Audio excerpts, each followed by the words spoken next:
अगर आप काम के बीच में जल्दी ही थकान महसूस करने लगते हैं तो हो सकता है कि आप हाइपोथायराइड से पीड़ित हों। हाल ही में देश के 8 महानगरों में किए गए एक अध्ययन में करीब 11% लोग हाइपोथायराइड से ग्रसित पाए गए हैं।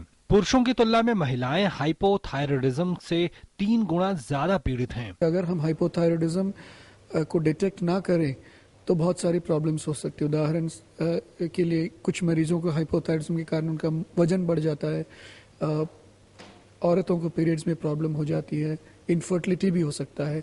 कभी कभी हाइपोथायराइडिज्म के कारण ड्राई स्किन।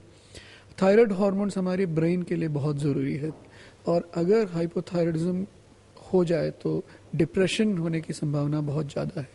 अध्ययन में यह भी पाया गया है कि थायराइड संबंधी विकारों के मामले में 1/3 से ज्यादा पीड़ित लोगों को इसके बारे में जानकारी नहीं थी।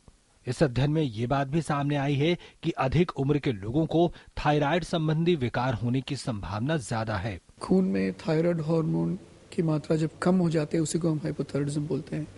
और जब खून में इन हार्मोन्स की मात्रा कम हो जाती है तो हम थायराइड हार्मोन्स जो छोटा सा गोली है वो खाना पड़ता है जिंदगी भर।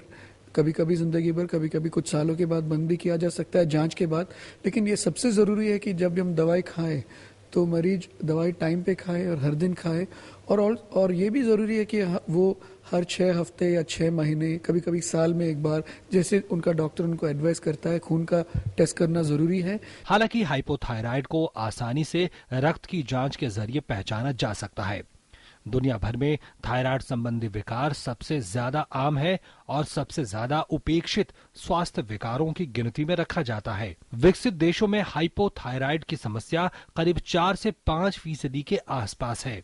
सुधीर यादव की रिपोर्ट, डीडी न्यूज दिल्ली।